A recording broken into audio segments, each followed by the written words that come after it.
Progressive myopia भनेको चाहिँ minus number है, सर्ट साइटनेस, चस्मा बिना नजिकमा देखिने टाढा नदेखिने, यो खालको नम्बर चाहिँ बढ्दै जानु।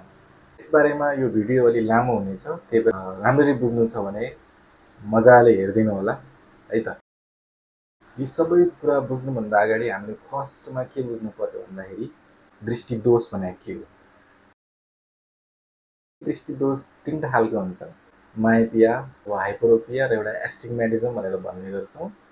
जस्तै तपाईँ देख्न सक्नुहुन्छ, यो हाम्रो आँखा भयो होइन, लाइट रेजहरू आँखामा आएर पर्दामा चाहिँ फोकस हुनुपर्ने हुन्छ, तर मायोपिया हो भने चाहिँ पर्दाभन्दा अगाडि इमेज फर्म हुन्छ। त्यसै गरी हाइपरोपियामा पछाडि फर्म हुन्छ र एस्टिग्मेटिजम हो भने मिक्स खालको हुन्छ है। एस्टिग्मेटिजममा चाहिँ विभिन्न रेजहरू हुन्छ, किरणहरू, कुनै अगाडि फर्म हुन्छ, कुनै पछाडि फर्म हुन्छ। कर्निया एउटा भित्रको आँखाभित्र हुन्छ लेन्सले गर्दा, यो दुईटाले गर्दा चाहिँ पावर आउँछ आँखामा है। यी दुईटाले चाहिँ लाइटलाई बेन्ड गरेर बङ्ग्याएर जहाँ पुग्नुपर्ने हो त्यहाँ पुर्याउँछ है। सजिलो भाषामा बुझ्नु पर्दा चाहिँ एउटा फिल्म हललाई हेर्नुहोस्, फिल्म हलको चाहिँ पछाडिबाट लाइट रेजहरू आउँछ होइन, प्रोजेक्टरबाट लाइट रेजहरू आउँछ, अगाडि पर्दा हुन्छ, त्यो पर्दामा गएर लाइट ठोकिएर इमेज फर्म हुने हो। त्यसरी नै हाम्रो आँखाले चित्रहरू देख्छ। अहिले 21औं शताब्दीमा आइपुग्दासम्म थुप्रै रिसर्चहरू भएका छन् होइन, अझ कतिपय रिसर्चहरू हुँदै गइरहेको छ। त्यसले गर्दाखेरि कति कुराहरू चाहिँ ठ्याक्कै हो भन्न सकिँदैन, हाइपोथेसिस टाइपको हुन्छ। प्रोग्रेस हुने रिजनहरू मल्टिपल रिजनहरू छ, डिफ्रेन्ट थ्योरिजहरू छ है। माइनस पावर बढ्दै जानुको मेन फन्डामेन्टल रिजन भनेको तपाईँको आँखाको साइज बढ्दै जानु। अङ्ग्रेजीमा एक्जियल लेन्थ भन्छौँ। आँखाको जुन बल छ, यो बलको पछाडिदेखि अगाडिसम्मको भागको दूरी, यसलाई एक्जियल लेन्थ भन्छौँ। यो प्रायः सबै मान्छेको लगभग बराबर सिमिलर हुन्छ। आँखा तन्किँदै जानु होइन, आँखा ठुलो हुँदै जानु, यो नै मेन कारण हो माइनस नम्बर बढ्नुको है। अब यही आँखा बढ्नुको रिजनहरू चाहिँ मल्टिपल छ है। यो आँखा किन बढ्छ त भन्ने कुरामा चाहिँ मल्टिपल छ। अब यसमा छलफल गर्छौँ। रिजनहरूमा सबभन्दा फर्स्टमा हेरिडिटी भनेर बुझ्छौँ हामीले।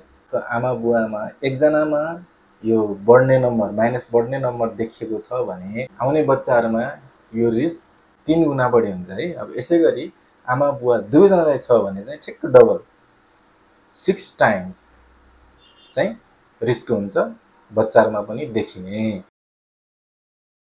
यसै गरी नम्बर 2 मा चाहिँ इन्भाइरोमेन्टल ट्रिगर्स भनेर हुन्छ। मोबाइल, कम्प्युटर, टिभी, लेख्नु पर्ने कामहरू चाहिँ नजिकको जति पनि एक्टिभिटिज छ, कति दूरीमा गरिरहेछौँ यसले पनि फरक पर्छ। 20 सेन्टिमिटरभन्दा कममा राखेर कुनै कुरा हेरिन्छ भने रिस्क 2 टाइम्स हुन्छ। 30 सेन्टिमिटरभन्दा कममा गर्नुभयो भने रिस्क घटेर जान्छ फेरि है।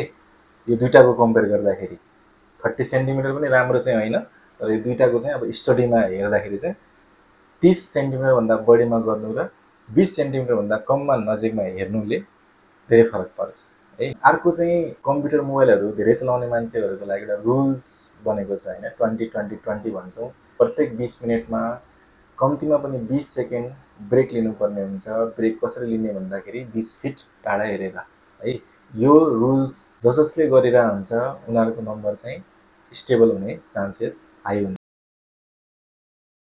अलिकति टेक्निकल छ कुराहरू, ध्यान दिएर सुन्नु होला है। मेरो प्रयास चाहिँ सबैसँग एकदम इजी भाषामा बुझाउने हुनेछ। नजिक धेरै हेर्ने मान्छेको चस्माको नम्बर बढ्छ है भनेर हामीले सुन्दै आएको कुराहरू होइन। 6 मिटरभन्दा टाढाको अब्जेक्टहरू हेर्नु पर्यो भने आँखाको मसल एकदम रिल्याक्स कन्डिसनमा हुन्छ है। तर त्यही हेर्ने कुरो जति नजिक आउँदै गऱ्यो आँखालाई स्ट्रेस हुन्छ, आँखाको मसलले काम गर्नुपर्ने हुन्छ है। नजिकको कुरा हेर्नको लागि जुन क्लियर गर्नको लागि आँखाले इफोर्ट लाउँछ त्यसलाई हामीले एकोमोडेसन भन्छौँ है। सो टाढा हेर्दाखेरि एकोमोडेसन हुँदैन भने नजिक आउँदै गर्दाखेरि एकोमोडेसनको एमाउन्ट, म्याग्निट्युड बढ्दै जाने है। सो नजिकमा धेरै हेर्नु भनेको एकोमोडेसन भइरहेछ, स्ट्रेसवाला काम भइरहेछ। यो एउटा लिमिटेड समयसम्म सक्ने हो आँखाले होइन, भित्रको मसल थाक्न सक्छ।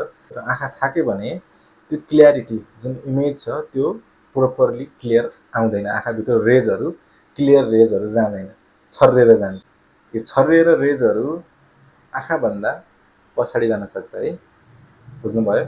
फोकस गर्ने अगाडि ल्याउने हो नि त, फोकस गर्न सकेन भने भागेर गयो पछाडि है, त्यसरी पर्दाको पछाडि जान सक्छ, पर्दाको पछाडि गएर बन्ने गर्छ। यस्तो केसलाई चाहिँ हामीले हाइपरोपिक डिफोकस भन्छौँ है।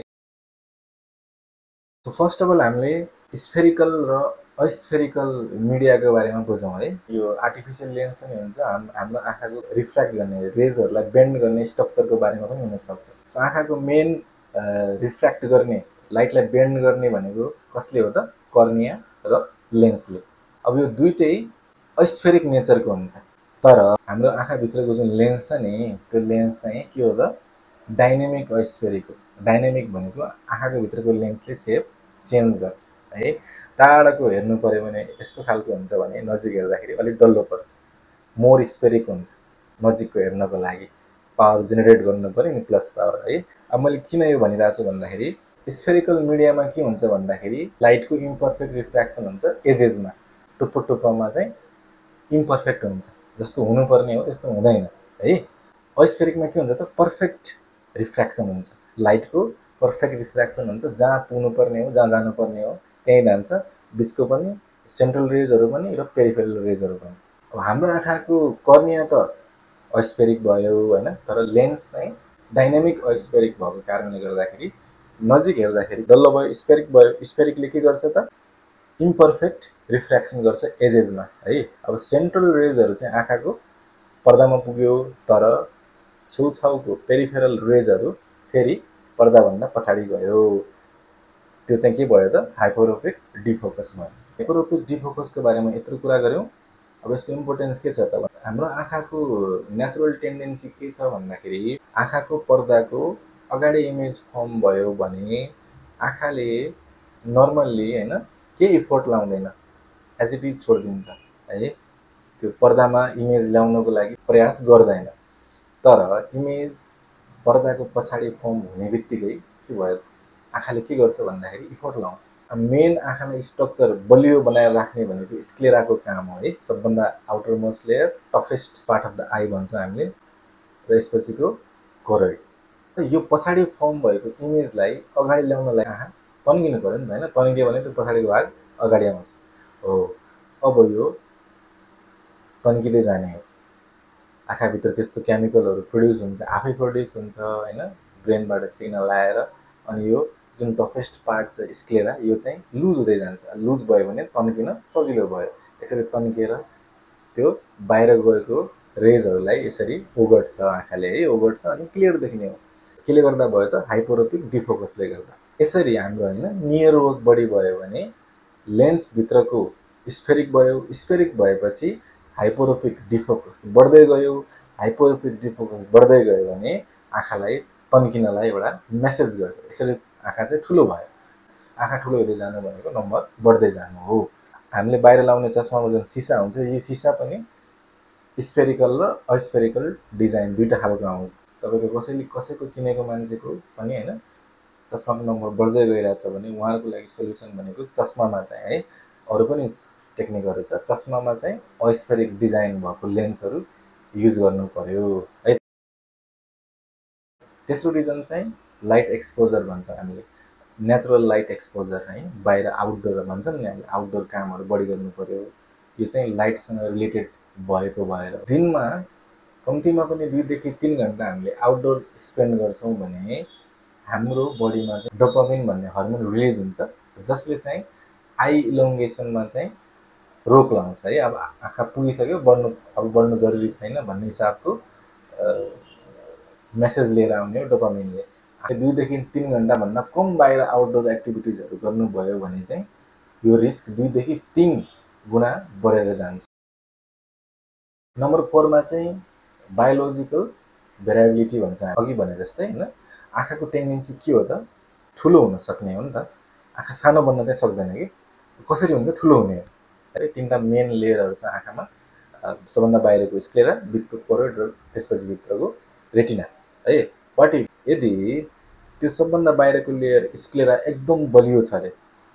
यो भित्रको टिस्युहरू सेल्सहरूको बन्डिङ एकदम बलियो छ अरे हैन, रिजिड छ, एकदम बलियो छ भने तन्किन सक्दैन है। तन्केन भने त्यस्तो केसमा आँखाको नम्बर बढेन, आँखा ठुलो हुन पाएन अनि चस्माको नम्बर बढेन हैन। त्यसै गरी भित्र कोरोइडको एउटा थिकनेस छ, त्यो थिकनेस अरू मान्छेभन्दा अलिकति बढी छ भने त्यो तन्किन पाएन हो। यसरी आँखा आँखा हेरेर हुन्छ। सो बायोलोजिकल भेरिएबिलिटी भनेको चाहिँ स्क्लेरा र कोरोइडको थिकनेस र रिजिडिटी कस्तो छ त। यदि बलियो र कोरोइड थिक छ भने त्यो मान्छेले बढी मोबाइलहरू बढी नजिकको कामहरू गर्दा पनि आँखाको नम्बर नबढ्न सक्छ है। पर्दाको पछाडि इमेज कम भयो भने आँखा बढ्न सक्छ है भनेर मैले भने। यो भन्दै गर्दा माइनस नम्बर नलगाइकन बस्यो भने नम्बर नबढ्ने हुन्छ त। आँखालाई बढ्नको लागि मेसेज दिने भनेको एउटा इमेज पर्दाभन्दा पछाडि गयो। अर्को चाहिँ सिग्निफिकेन्ट ब्लर भन्छ। एकदमै नै धेरै ब्लर छ भने त्यसले पनि आँखालाई के मेसेज दिन्छ भन्दाखेरि ए धमिलो भयो, हेर्नु पर्यो, क्लियर देख्नु पर्यो भन्ने हिसाबले आँखा ठुलो हुने हो। किन भन्दाखेरि आँखालाई सानो हुन चाहिँ आउँदैन, आँखालाई ठुलै हुन आउने हो। अब जे आउँछ त्यही गर्छ, आँखाले देखिहाल्छ कि भन्ने हिसाबले आँखा ठुलो हुने हो। सो त्यही भएर माइनस नम्बर छ भने पनि चस्मा लाउनु पर्यो। क्वेसन कस्तो खालको आउन सक्छ भन्दाखेरि ए मेरो त्यो फलाना साथीले त कति फोन चलाउँछ, कति मोबाइल चलाउँछ, त्यसको त पावरै छैन, चस्माको नम्बरै आउँदैन, बढ्न नै बढ्दैन, छ भने बढ्न नै बढ्दैन, स्टेबलै छ भन्न सक्छ कसैले। लकले पनि धेरै फरक पार्छ है, त्यो मान्छे लक्की हुनसक्छ। अब जेनेटिकल्ली एकदम स्ट्रङ छ है, मम्मी बुवा कसैमा देखिया छैन है, अनि 2 घन्टाभन्दा बढी आउटडोर एक्टिभिटी गर्छ भने त्यो मान्छेलाई चस्माको नम्बर नआउन सक्छ। छ भने स्टेबल हुनसक्छ, इभन इफ उसले चाहिँ धेरै कम्प्युटर चलाए पनि है। यसै गरी कोही मान्छेमा चाहिँ हाई जेनेटिक रिस्क छ, बाहिर आउटडोर एक्टिभिटी पनि कम छ र उसले नजिकमा कामहरू धेरै चलाउँदैन, फोनसन केही पनि चलाउँदैन भने उसलाई आउन सक्छ है। अब मैले त नजिकमा मोबाइल चलाएकै छैन, मलाई किन आयो भन्न मिलेन, किन भन्दाखेरि यसको जेनेटिक हाई जेनेटिक रिस्क थियो र बाहिर एक्टिभिटिजहरू पनि आउटडोर एक्टिभिटिज पनि कम गर्थ्यो। इक्जाम्पल दिँदाखेरि है तपाईँले हेर्न सक्नुहुन्छ सिङ्गापुर र अस्ट्रेलियाको एउटा रिसर्च भएको थियो। सिङ्गापुरमा अलमोस्ट 80-85% चाहिँ बच्चाहरूमा मायोपिया माइनस नम्बर देखियो। त्यसै गरी अस्ट्रेलियामा कति छ त, जस्ट 30 देखि 35% मात्रै देखिएको थियो। अब यस्तो किन भयो त? सिङ्गापुरमा एकदम एकाडेमिक प्रेसरहरू छ, बच्चाले पढिराख्नु पर्ने हैन, अनि बाहिर आउटडोर एक्टिभिटिज पनि हुँदैन।